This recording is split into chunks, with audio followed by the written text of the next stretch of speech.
Қайырлы күн балалар, қалдарың қалай? Жақсы, ендеше дүниетану сабағымызды бастайық.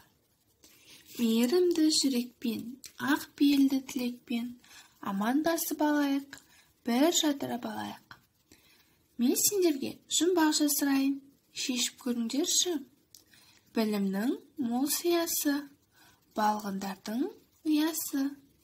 Ал ойланыңдар. Бәрекелді, дұрыс таптыңдар. Жұмбақтың жауабы мектеп. Балалар, бүгінгі сабағымыздың тақырыбы мектепке саяхат.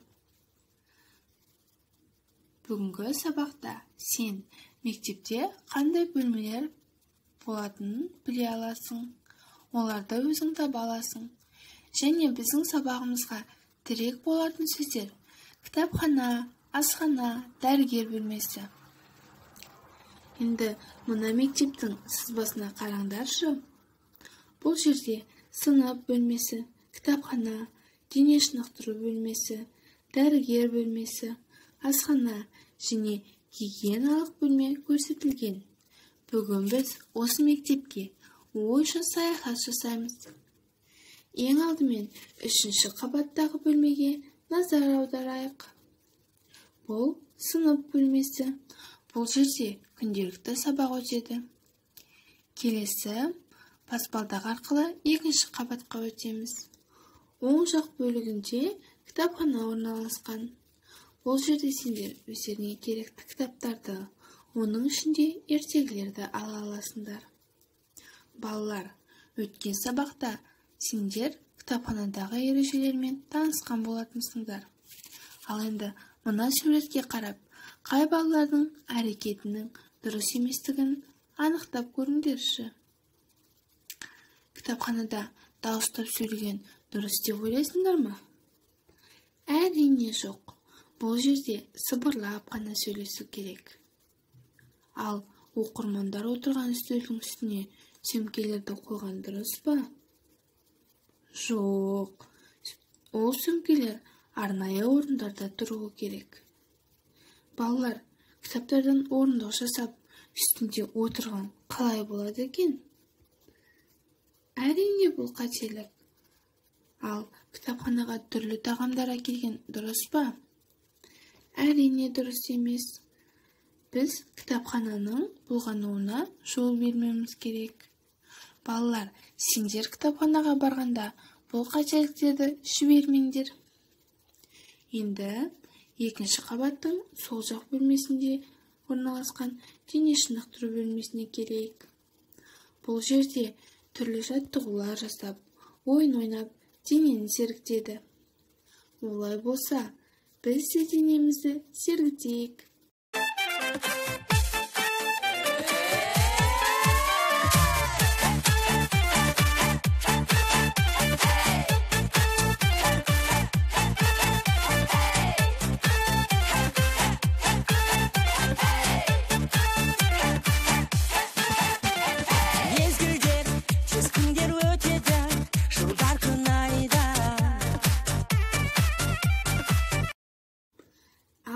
Балалар, сергіп қалдыңдар ма?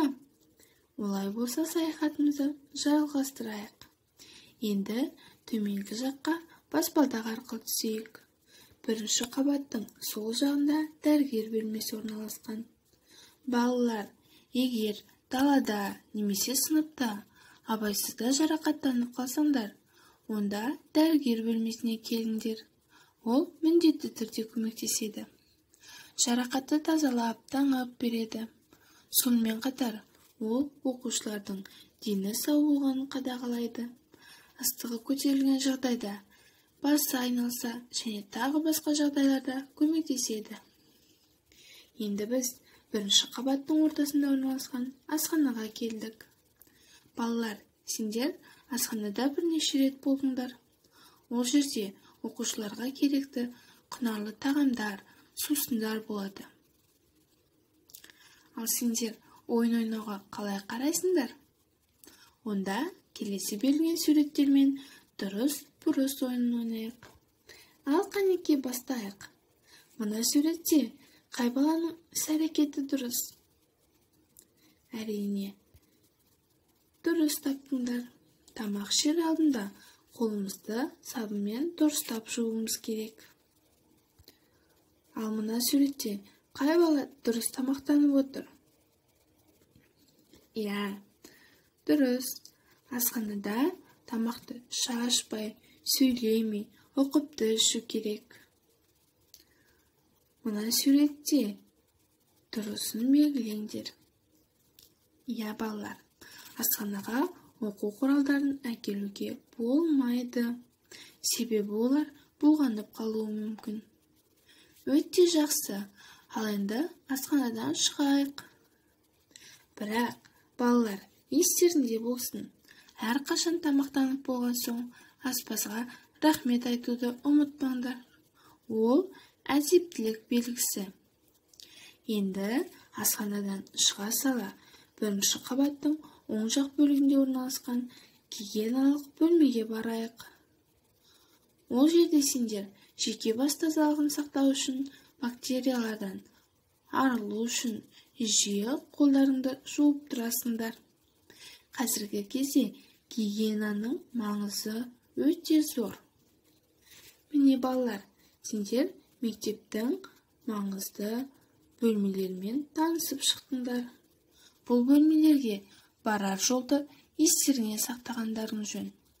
Енді сендерге тапсырма берейін. Ең алдымен өздерің мектептің сызбасын сызыңдар. Ол жерде сынып бөлмесін жасыл түспен белгілеңдер. Келесі асхана, кітапхана, дәрігер бөлмесін қызыл түспен белгілеңдер. Балалар, кез келген мектепте біз саяхат жасаған бөлмелер болады. Ал егер мектепте бөлмелер болмаса, не болады екен? Ойлап көріңдерші.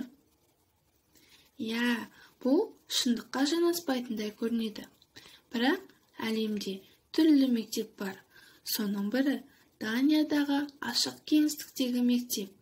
Мектептің ішінде бір жеке кабинет жоқ. Және сынып бөлмесі де жоқ. Есесіне мектептің ортасынан өтетін үлкен айнымалы баспалдақ бар. Мұнда барлық жерде сымсыз интернет бар. Ал еденде ашық түсті жастықшалар жатыр. Тағы да ерекше мектептер жайлы білгілерің келсе, бейнероликке назар аударыңдар. Бұл мектептегі оқу музыка арқылы жүргізіледі. Оның негізгі бағдарламасы дәстүрлі пәндерден тұрады және ән, би, музыкалық аспапты ойнау кіреді. Бала бұл мектепке кірер алдында музыканы есту, ырғақты сезінуге сыналады.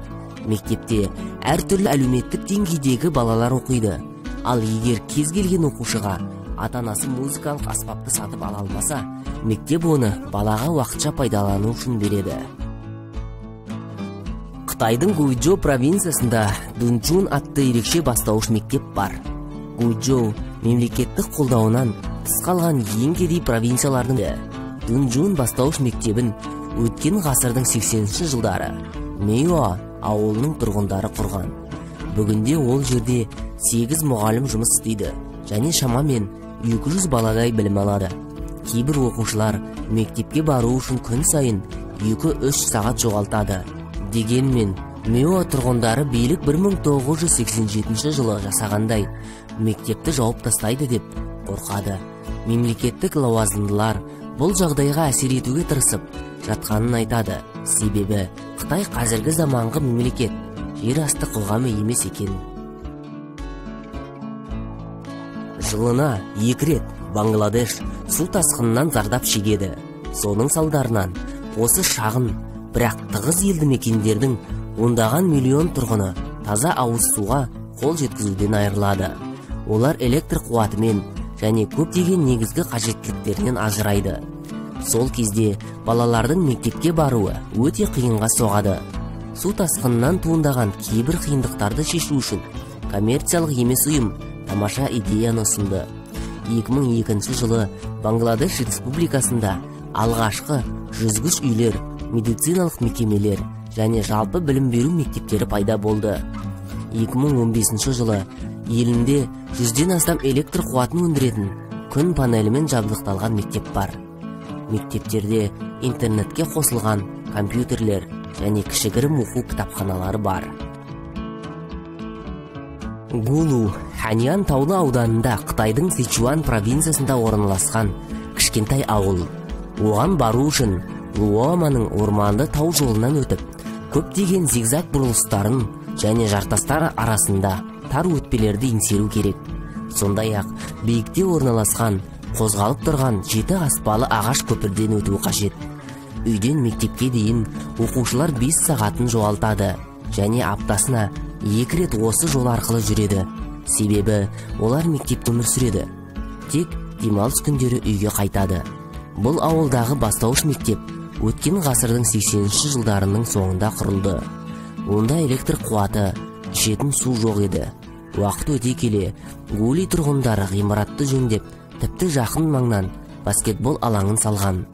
Бұл мектепте Шен Цзиньцзюн атты бір ғана мұғалім бар.